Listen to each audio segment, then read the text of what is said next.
Há muitos anos, tivemos um velho jardineiro suíço que insistiu para que substituíssemos várias pequenas árvores e arbustos em nosso jardim. No início, eu não conseguia ver a razão para cavar as antigas e replantar outras, mas a insistência do velho prevaleceu. Observei que, enquanto plantava, logo após colocar as pequenas árvores no solo e cobrir as raízes, ele engajava-se em algum tipo de mumbo-jumbo audível. Ele fez o mesmo com os arbustos. Um dia, minha curiosidade foi despertada e perguntei-lhe o que ele estava murmurando enquanto colocava as árvores e arbustos na terra.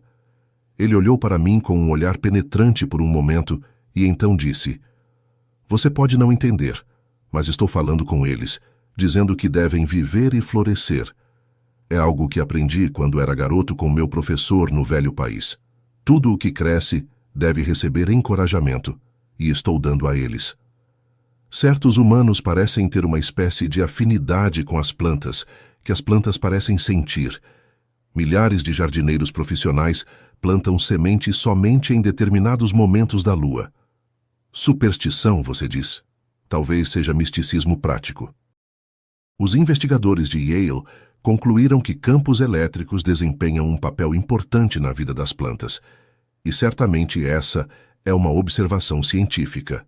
Está a uma longa distância da Suíça à Colômbia Britânica, mas naquela província canadense há uma tribo de índios cujos membros sempre conversam com suas linhas e anzóis antes de começar a pescar, afirmando que, se não o fizessem, o alibute e o salmão não morderiam. Muitas são as histórias de ilhéus do Pacífico Sul que oferecem comida a seus instrumentos e ferramentas, conversando com eles como se estivessem vivos e pedindo-lhes para obter resultados. Não é um grande salto partir desses costumes para as bênçãos oferecidas em batismos de navios ou ao partir de grandes frotas de pesca em países civilizados, onde orações ainda são oferecidas hoje em dia, por viagens ou empreendimentos bem-sucedidos. Lembro-me de um vizinho econômico que, embora fosse um homem inteligente e de anos maduros, cortava o cabelo apenas em determinados momentos da lua. Não me lembro se era quando a lua estava crescente ou minguante, mas ele sustentava que qualquer fase que ele escolhesse fazia seu cabelo crescer menos abundantemente do que se ele tivesse ido ao barbeiro em outros momentos. Perguntei-lhe uma vez de onde vinha tal ideia. Ele me olhou com uma expressão de desdém, como se eu estivesse menosprezando sua inteligência, e nunca obtive uma resposta para minha pergunta. O que eu disse sobre a vida vegetal e animal pode fazer com que muitos materialistas se oponham veementemente, mas deve-se lembrar que estão em operação no mundo muitas forças sobre as quais sabemos pouco ou nada. Considere quantos novos princípios foram desenvolvidos na Segunda Guerra Mundial. No final da década de 1940, a American Rocket Society fez uma solicitação ao governo dos Estados Unidos para terras na Lua. Talvez a solicitação tenha sido feita em tom de brincadeira, mas os americanos pousaram na Lua apenas 20 anos depois. Sem dúvida, a imaginação humana, a visualização e a concentração são os principais fatores no desenvolvimento das forças magnéticas da mente subconsciente. Você já ouviu a expressão "segure essa pose"? Isso, é claro, significa manter a imagem mental ou visão. Aqui, novamente, a sugestão repetida, desempenha seu papel. Por exemplo, você gostaria de uma nova casa. Sua imaginação começa a trabalhar. No início, você tem apenas uma ideia vaga do tipo de casa que gostaria. Então, à medida que discute isso com outros membros da sua família, ou faz perguntas aos construtores, ou olha ilustrações de novas casas, a imagem mental se torna cada vez mais clara, até que você possa visualizar sua casa ideal em todos os seus detalhes. Depois disso, o subconsciente começa a trabalhar para fornecer-lhe essa casa.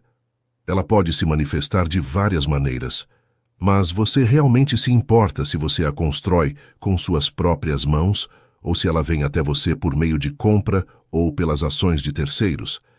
Como ela vem até você não é de grande importância. Quando você busca um emprego melhor ou planeja uma viagem de férias, o processo é o mesmo. Você precisa visualizá-lo com seus olhos mentais, ver-se ocupando esse emprego ou realmente fazendo a viagem. Alguns dos nossos medos se tornam realidades através de nossas imaginações, assim como os medos de Jó. Felizmente, muitos deles não se concretizam, desde que mantenhamos a imagem mental apenas temporariamente, ou pelo menos não o suficiente para focá-la completamente na tela do nosso subconsciente. O aviso bíblico, onde não há visão, o povo perece, é uma verdade fundamental, seja considerada individualmente ou coletivamente. Pois sem a imagem mental de realização, pouco é feito. Você quer um emprego melhor? Você o obterá quando der à sua mente subconsciente uma imagem mental de você mesmo ocupando esse emprego. Enquanto escrevo isso, penso nas muitas experiências que me foram confiadas por aqueles que usaram esta ciência ao longo dos anos. Quero compartilhar algumas dessas histórias com você, pois nelas você pode encontrar pistas para um uso ainda mais eficaz dos princípios e da mecânica que estou apresentando. Um amigo teve a ideia de construir um barco. Ele não sabia nada sobre construção de barcos, mas acreditava que com algumas instruções simples poderia construir um. Então ele prosseguiu. Durante o trabalho, descobriu que precisava de uma furadeira elétrica, mas não queria gastar $75 ou $80 no tipo que desejava, especialmente porque iria usá-la apenas por alguns meses. Primeiro, tentou alugar uma furadeira, mas como só poderia usá-la à noite e tinha que devolvê-la na manhã seguinte, achou essa solução muito inconveniente. Ele me contou.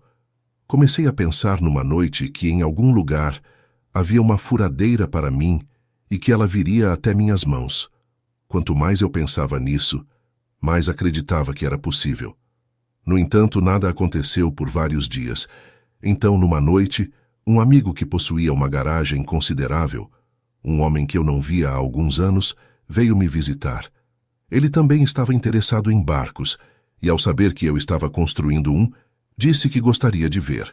Ele me viu lutando com a pesada furadeira de 0,5 polegada que estava usando e perguntou onde eu a tinha conseguido. Eu lhe disse que tinha alugado, e ele riu, dizendo: "Venha à oficina amanhã e eu te empresto uma menor, que você manuseará muito mais facilmente."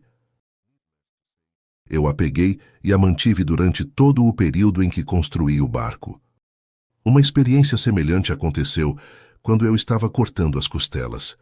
Descobri que uma serra pequena não cortava madeira de 3/4 de polegada. Então comecei a desejar uma serra de fita. Esse pensamento me levou a uma loja de marcenaria a poucos quarteirões de casa.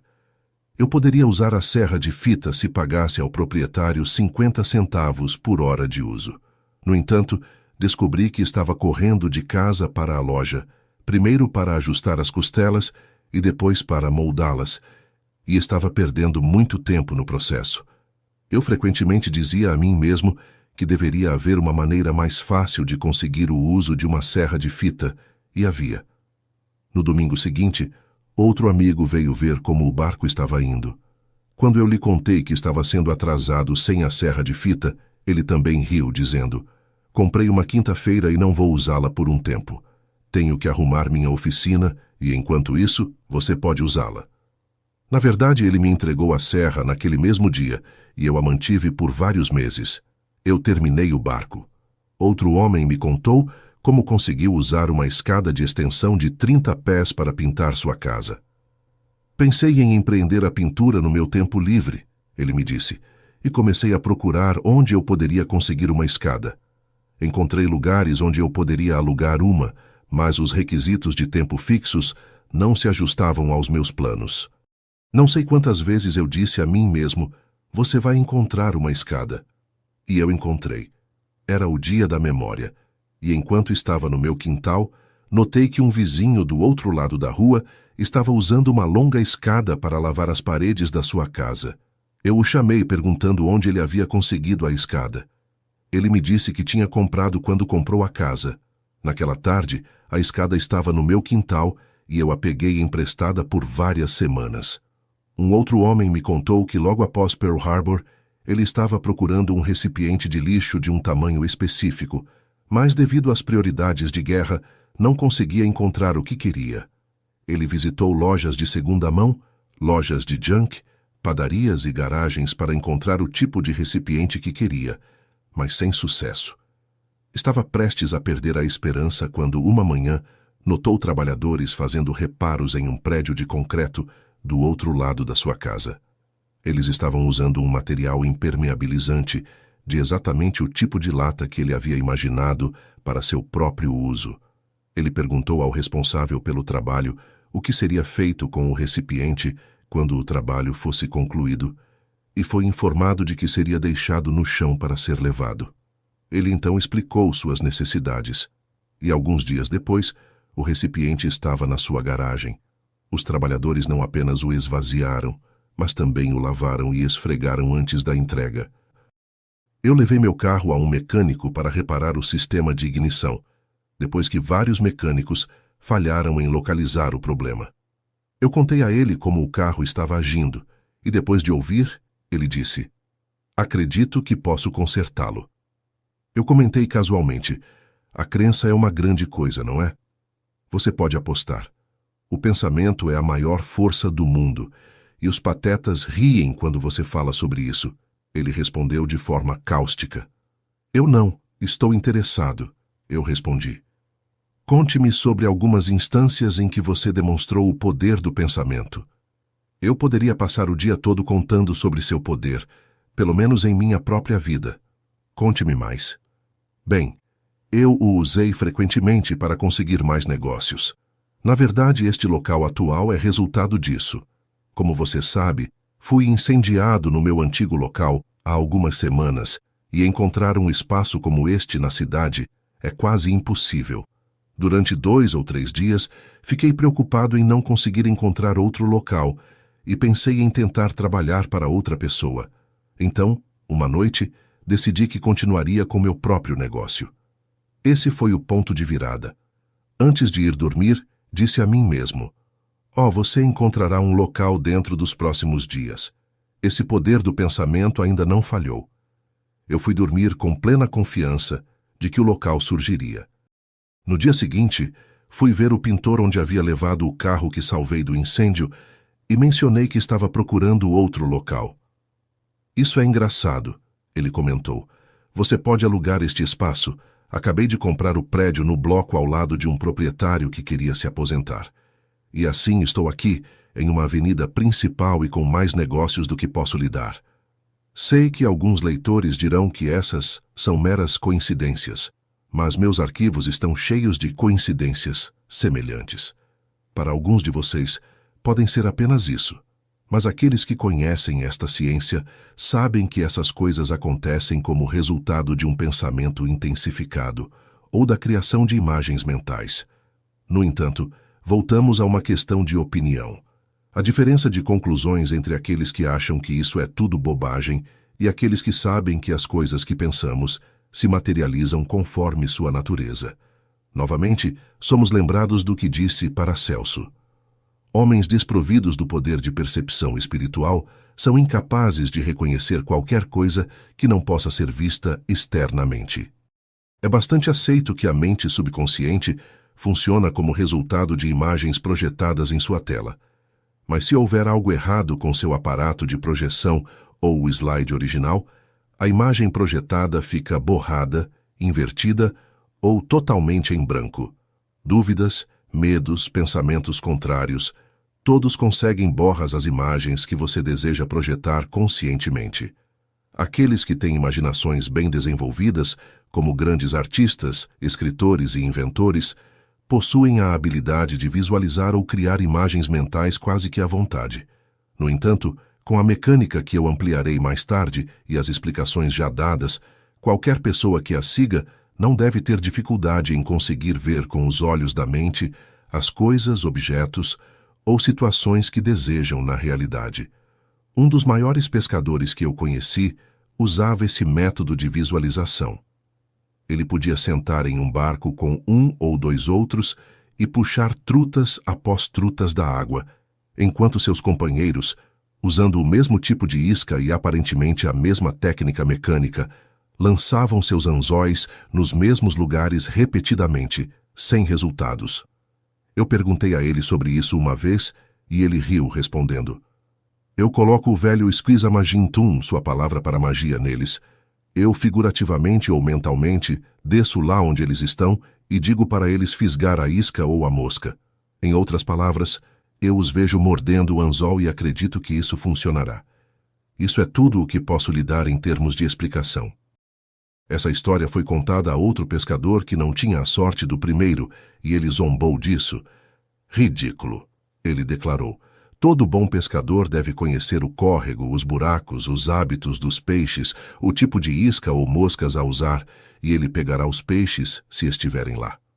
No entanto, ele não conseguia explicar como outros com habilidades em pesca poderiam pescar no mesmo local, e ainda assim não pegar os peixes como o homem que usava o velho Squeezamagin-Tum. Ben-Hur Lampman era editor associado do The Oregonian, autor de muitos artigos e livros sobre pesca e assuntos semelhantes, e um naturalista reconhecido. Ao ler esta história, ele disse: o homem que diz que é ridículo considerar que há algum tipo de magia ou atração em jogo, se torna ridículo ao mostrar sua ignorância.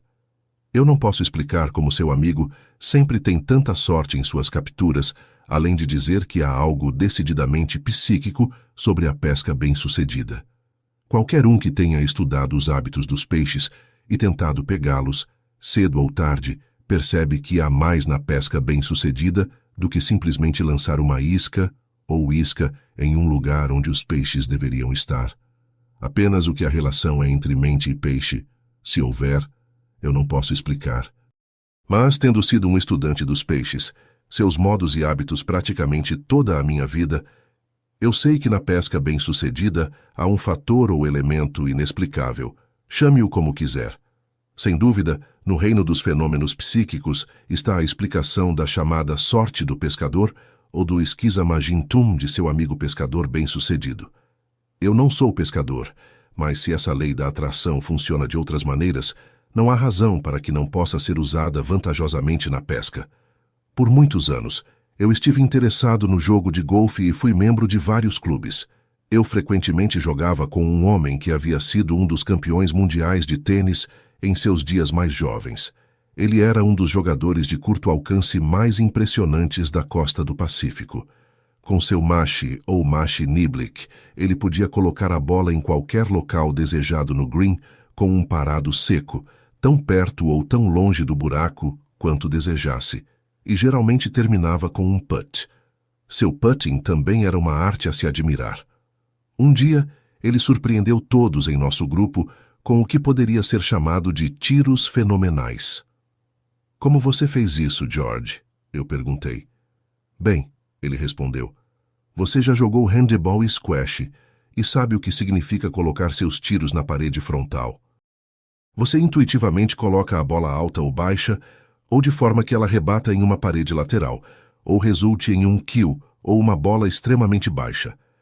Eu aprendi o posicionamento anos atrás no tênis. Você tem uma espécie de imagem mental de onde deseja que a bola vá ou aterrisse antes de acertá-la com sua raquete. Eu uso o mesmo princípio com meus tiros curtos e putting. Em outras palavras, quando eu enfrento o green e antes de balançar meu taco, eu tenho uma imagem mental instantânea de onde quero que a bola aterrize, e quando eu puto, eu realmente vejo a bola entrando no buraco. Claro, uma postura adequada e o conhecimento de manuseio dos tacos são vitais. Mas a maioria dos golfistas tem isso e ainda assim não obtém resultados. É verdade que eu passo muitas horas praticando. Outros também o fazem, mas o principal é que eu simplesmente parece saber onde a bola vai aterrissar antes que o taco a acerte. Há uma confiança ou crença de que eu posso fazer isso, e com um mache ou mache niblick, eu crio um backspin que faz a bola parar quando aterra.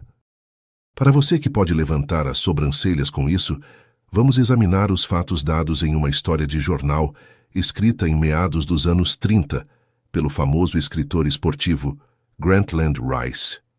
Rice declarou que o fenomenal jogador amador de golfe John Montagu podia dar voltas em qualquer um. A bola sempre aterrissava onde ele queria colocá-la, seja a 300 jardas do fairway ou um tiro curto a poucos pés do buraco. E então, quando ele putava, era como o estalo do destino. Rice disse que a bola ia onde Montagu queria que ela fosse. Agora vamos ler a própria explicação de Montagu, conforme dada na mesma história de jornal.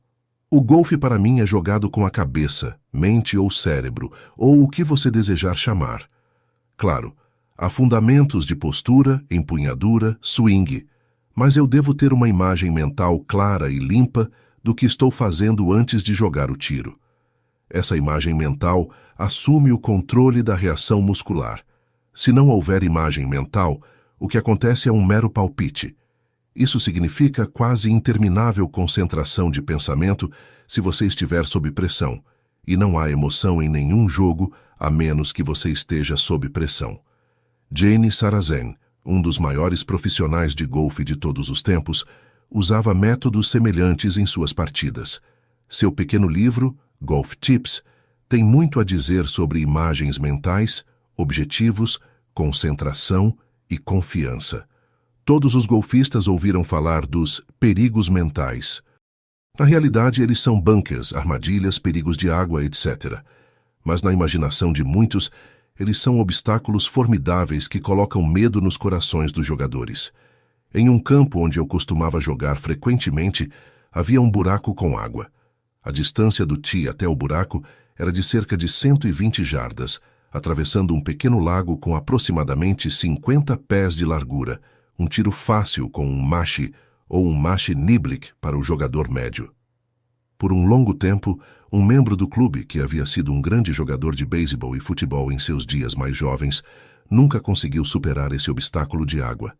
Invariavelmente, ele colocava bola após bola na água com seus ferros, ao som de palavrões da sua parte e risadas da nossa.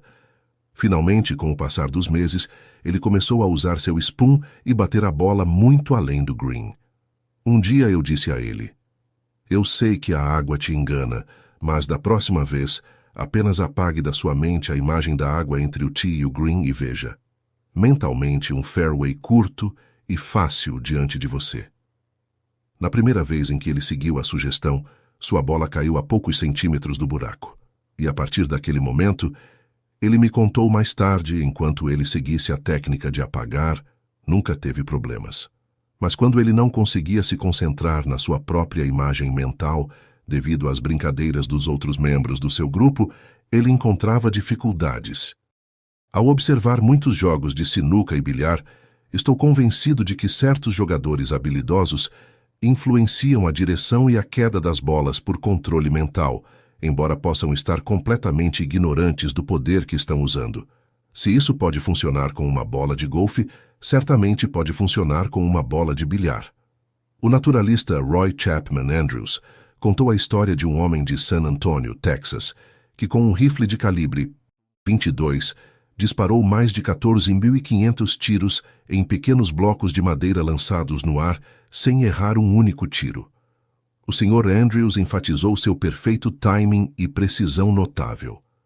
Nada foi dito sobre as imagens mentais, mas se você já fez alguma prática prolongada de tiro ao alvo ou tiro ao prato, você sabe o papel que a visualização desempenha. Encontra-se o mesmo tipo de magia em todos os campos dos esportes. Grandes rebatedores de beisebol, especialistas em passes no futebol americano, chutadores precisos, todos conscientemente ou inconscientemente, imaginam conectar-se com a bola e colocá-la onde querem que vá. Certamente a prática e o timing têm sua importância primária, mas o lado mental nunca deve ser negligenciado. Nesse sentido, fui impressionado por várias declarações feitas pelo Dr. Marcus Bach em um de seus primeiros livros, They Have Found a Faith. O Dr. Bach fala sobre jogar boliche com o Pai Divino e observar, pela forma como o Pai Divino escolhia uma bola e pela sua postura e entrega, que ele não era um bolicheiro. No entanto, o Pai Divino fez um strike na sua primeira tentativa e foi um dos strikes mais bonitos que o Dr. Bach já viu. A indiferença do pai era característica. Ele esfregava as palmas das mãos suavemente como se dissesse: "Bem, o que você espera quando o Senhor faz um strike?" O Dr. Bach também escreveu sobre uma entrevista com Rickert Fillmore, gerente da Unity City, e filho de um dos fundadores do movimento Unity. O Dr. Bach perguntou se as obras de Unity poderiam ser aplicadas a um empreendimento imobiliário. O Sr. Fillmore respondeu: se funciona em absoluto, funciona em qualquer lugar. Muitos leitores deste livro podem não ser golfistas ou jogadores de bilhar, mas um simples experimento demonstrará a você este estranho poder de atração através da visualização, ou fazer a imagem mental realmente funcionar. Encontre algumas pedras pequenas ou seixos que você possa facilmente lançar e localize uma árvore ou poste com diâmetro entre 15 e 25 centímetros. Afaste-se dele 25 ou 30 pés e comece a lançar os seixos na tentativa de acertá-lo.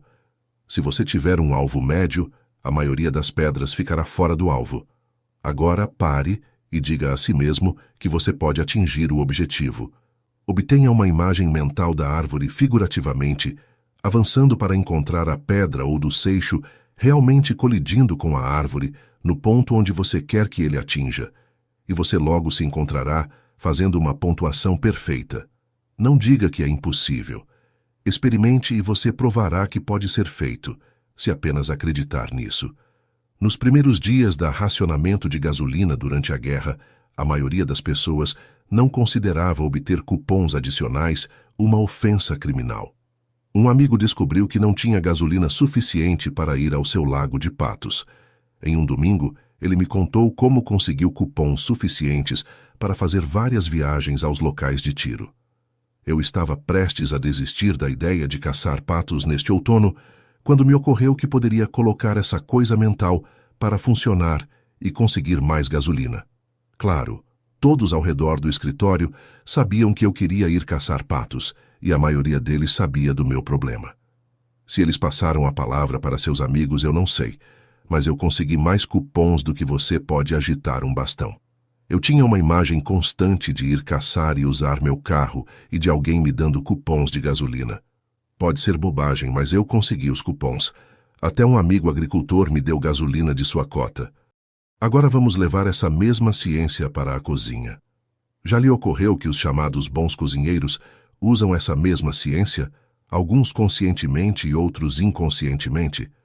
Duas pessoas podem tentar fazer o mesmo tipo de torta, usar ingredientes idênticos e seguir as instruções à risca. Uma será um fracasso, enquanto a outra será a última palavra em conquista culinária. Por quê? No primeiro caso, a primeira cozinheira aborda a fabricação da torta com apreensão. Ela sabe que teve falhas com tortas no passado e se preocupa com como essa vai sair. Ela não tem uma imagem mental perfeita de uma crosta dourada que satisfaça o apetite com um recheio maravilhoso e saboroso. Ela está chateada e nervosa, e sem saber sua inquietação é comunicada à sua fabricação de torta. A segunda está ciente, ela sabe que sua torta vai ser excelente, e é. Aquela imagem mental primária, sua crença, faz com que seja assim. Se você é um chefe medíocre, mas gosta de cozinhar, isso é um requisito muito necessário também. Convença-se da ideia de que você pode preparar pratos superiores. Você pode fazer isso, pois tem as forças dentro de você, e elas virão em seu auxílio se apenas você acreditar nelas e chamá-las. Então coloque seu coração e alma na próxima torta que você fizer. Visualize-a como perfeita, e você ficará surpreso ao ver a realização da sua imagem mental. A mesma lei funcionará não importa onde seja aplicada, e isso vale para tudo, desde pescar até ganhar dinheiro ou sucesso nos negócios. Vamos pegar um exemplo da guerra. Quando ele deixou as Filipinas, o general Douglas MacArthur declarou: "Eu voltarei." Com nossa frota do Pacífico em ruínas em Pearl Harbor e com os japoneses no controle da maior parte do Pacífico Sul, MacArthur não tinha evidências físicas de que ele retornaria. No entanto, foi uma declaração de confiança ou crença. Ele deve ter tido uma imagem mental de seu retorno, e a história relata como ele manteve sua promessa. Milhares de casos semelhantes aconteceram durante a guerra e estão acontecendo hoje.